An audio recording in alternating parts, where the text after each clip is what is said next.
Gagawa tayo ng laptop na nabasa. Ang brand niya ThinkPad Lenovo. Nabasa ito eh. Ultrabook.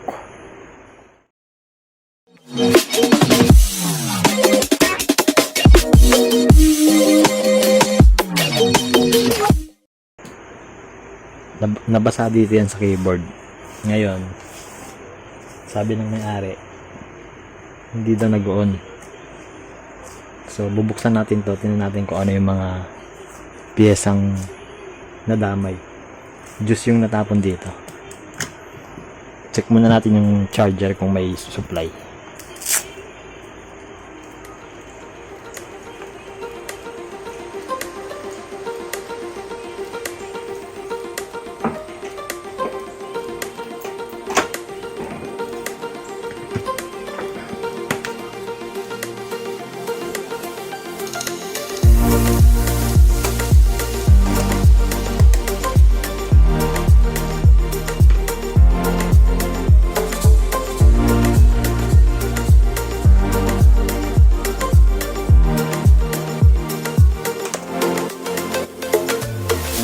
So meron, okay yung charger nya. Buksan muna natin yung unit. Hindi natin pwedeng testingin kasi nabasa ito eh. Bubuksan agad to.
So, parang wala namang basa.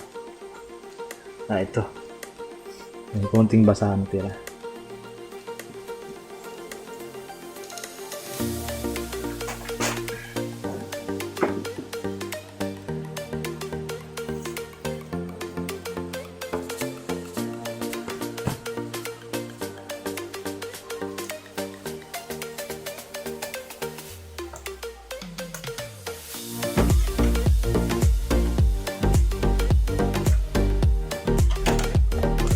So, dual battery siya. Dual battery. Kumbaga, kahit tanggalin mo yung battery din dito, may battery pa rin sa loob. Delikado.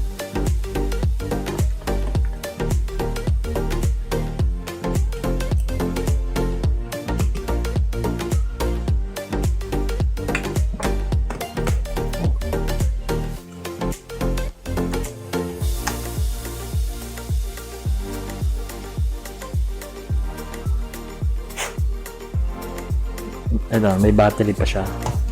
May battery pa siya dito. Dalawa. Dual stig.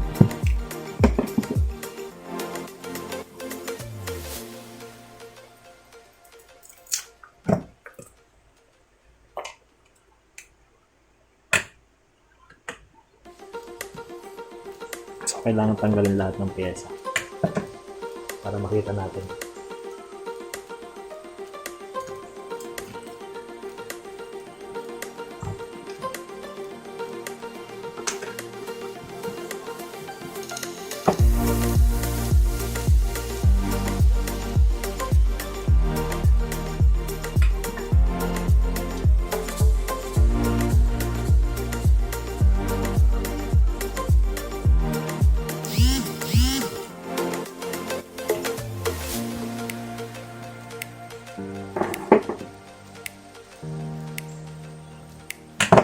So guys, may mga mancha pa ng basa dito.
Nakatornilyo kasi yung mga keyboard niya. Maliliit. Hindi mo siya pwedeng basta na lang hilahin pataas.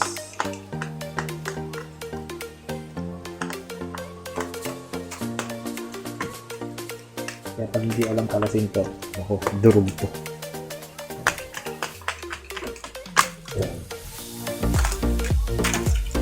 Nakita nyo may mga tornilyo siyang maliliit. Papakita ko sa inyo. Ito may mga maliliit na tornilyo. Ito, ayan o. May mga tornilyo siyang maliliit. Hindi pwede mas kalasa na ang kalasa.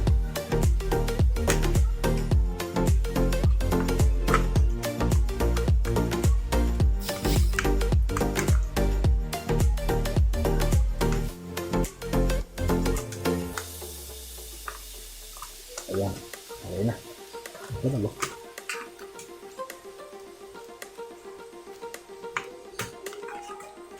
Grabe.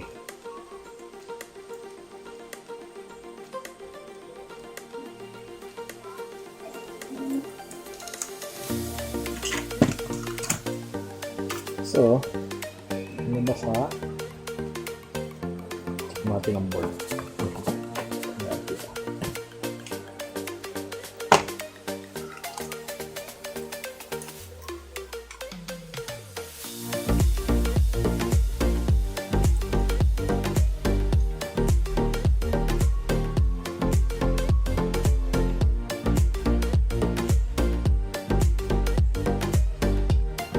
Lagkit.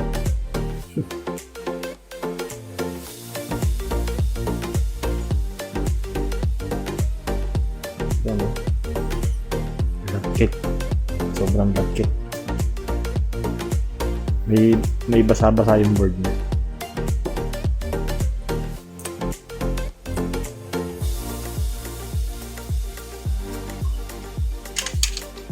Tanggalin natin mga parts.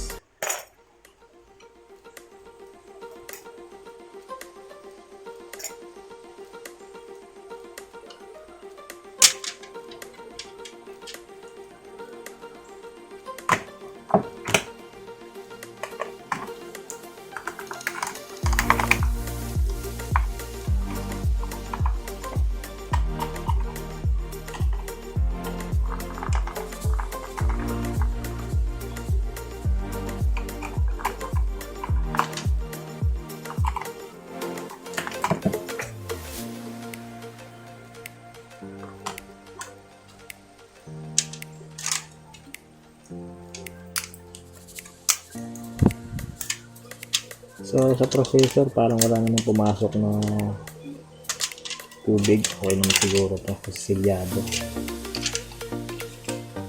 Linis natin sa ibabaw lang.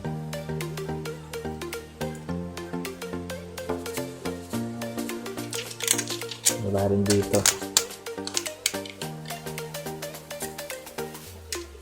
Dito linis natin. Guys, lacquer thinner.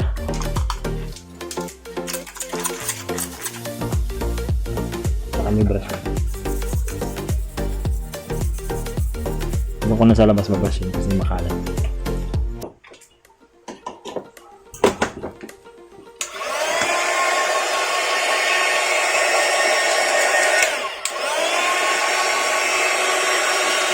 Blower natin.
Pwede yung ano man na mga contact cleaner or lacquer cleaner.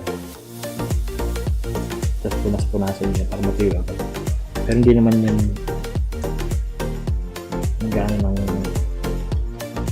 contact yung mga thinner na yan. Tubig talaga nakapag-shorted. Tapos blower natin.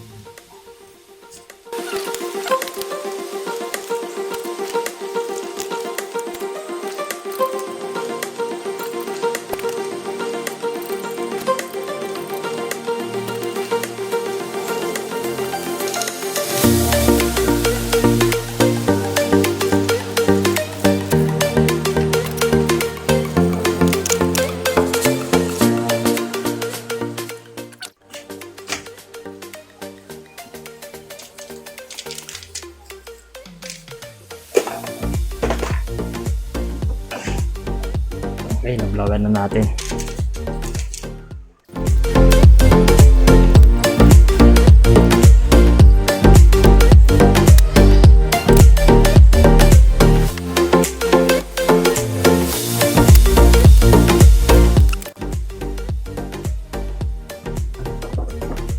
Thermal paste. Lagyan natin thermal paste. Konti-konti lang yan.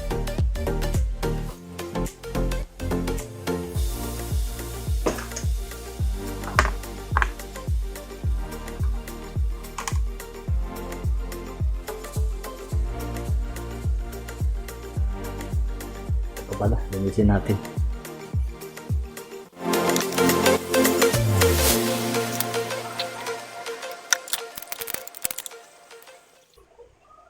Ayan, wala nang bagkit. Kabit na natin.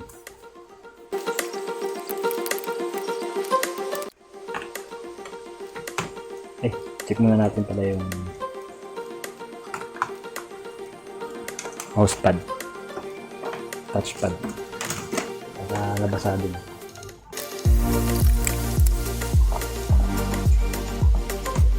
So, ito ang touchpad. Parang okay naman. Saka mahirap siyang baklasin pag nasira ito isang buo. Parang okay naman siya. Blower lang natin sa gilid.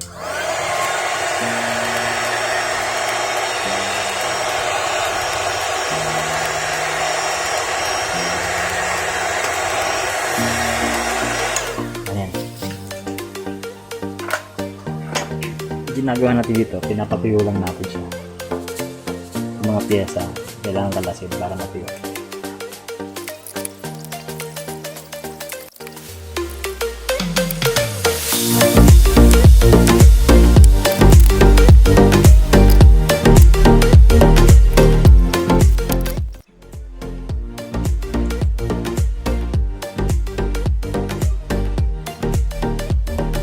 Mini SSD siya.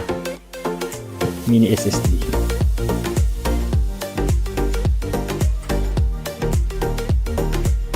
Mini SSD. May HDD na, may SSD pa.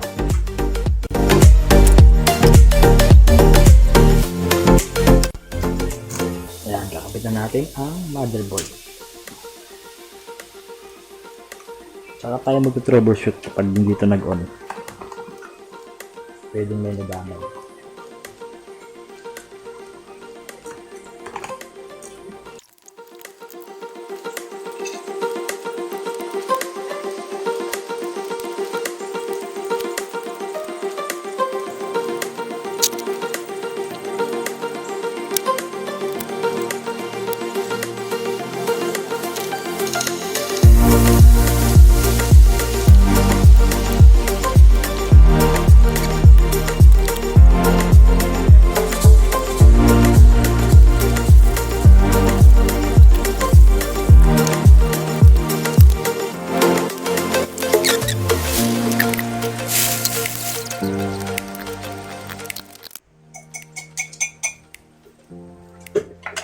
So, okay na yan. Malinis na natin. Linis na lahat. Wala nang wala nang bahid ng basa. Susubukan natin to. Testingin natin na kaganito. Kung mag-on siya. I-test natin.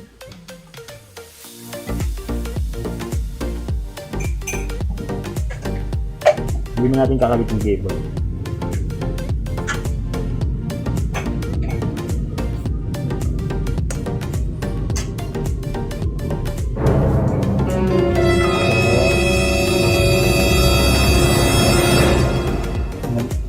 Okay. Okay na. Ayos. Ito yung mga magandang senyales na hindi sira ang board.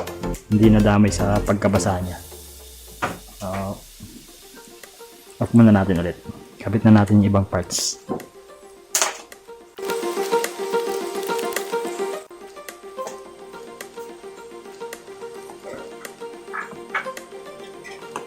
Ganun lang guys pag nabasa. Tanggalin nyo lahat ng parts. Brushin nyo ng cleaner or mga contact cleaner. Kape muna tayo guys. Napagana na natin eh. Kota na. What? So dual battery siya.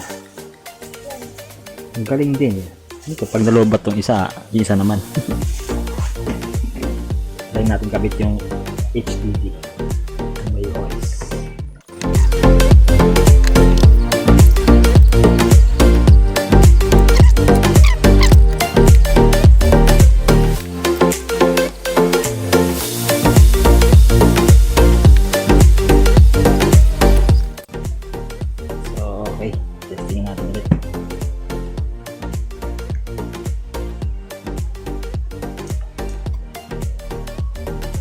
Naku, may laman ng battery.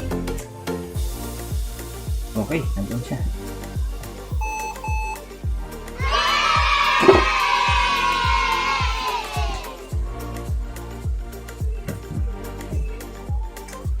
Kabit muna tayo ng USB keyboard. I-set natin yung date. Time and date settings.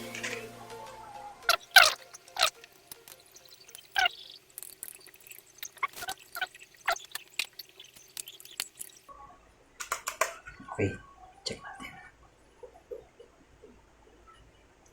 Para malaman natin kung okay yung mouse ano niya, yung pad niya. Ano sinabi mo? So nag-boot yung OS niya. Gumagana. Gumagana yung touchpad niya.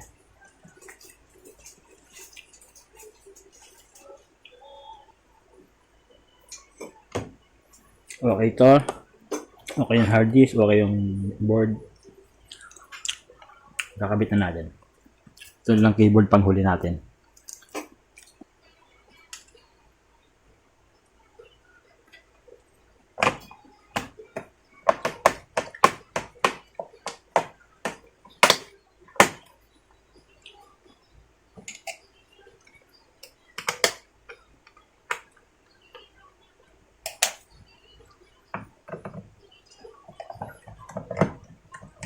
So, ligtas na yung may-ari sa malaking gastos kasi okay yung board, okay yung HDD.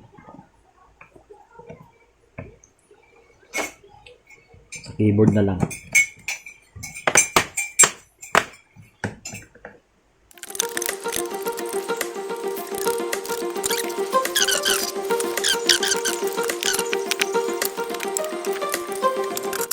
So, safe na natin ilagay itong battery niya kasi hindi na siya shorted. Wala nang tubig sa loob. Yung keyboard kahit mahuli na.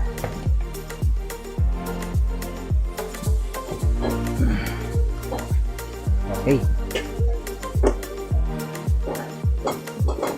Okay na siya. I feel good!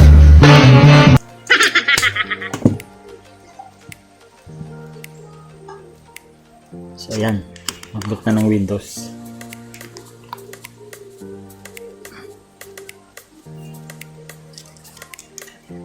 Check natin ang battery.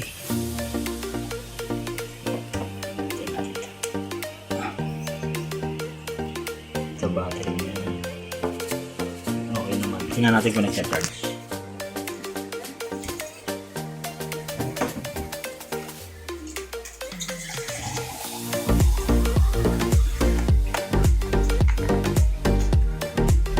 So, nag-energy log 7 nag-charge siya. Hindi ko alam password dito kaya hayaan natin siya. Shutdown ko tapos restart ko ulit.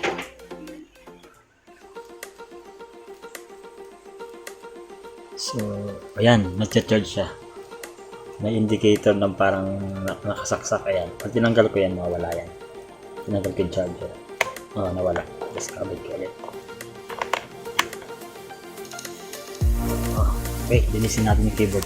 Sana ubra pa. Pag hindi na, hindi na lang bibili nilang pyesa.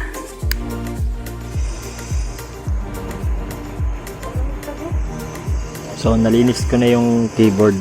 Ito na, nalinis ko na yan. Tapos binlower ko. Kakabit ko na siya.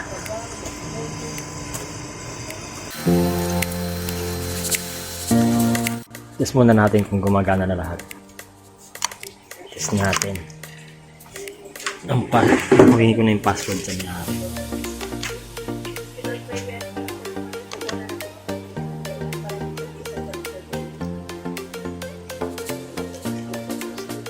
Okay, bukas na.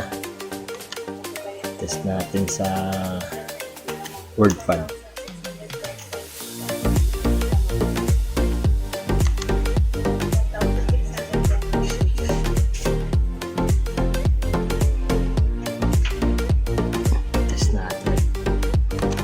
Numbers mo.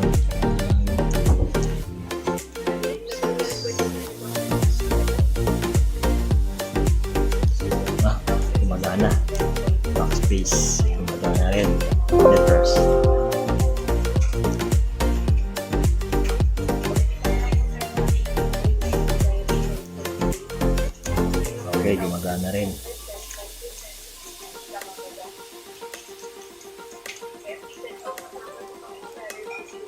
Okay, gumagana. Enter, gumagana.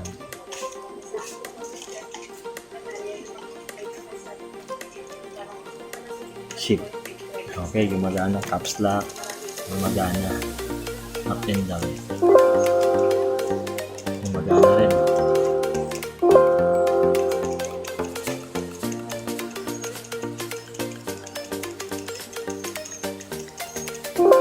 Gumagana. Space. Okay, gumagana lahat. Windows, gumagana.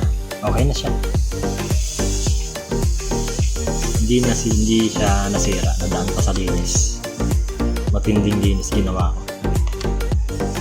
Shutdown na natin. Kabit na natin yung cable.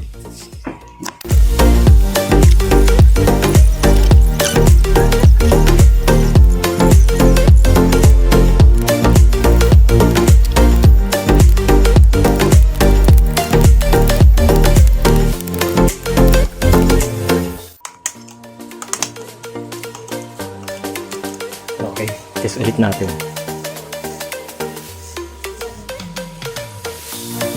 Parang wala nangyari.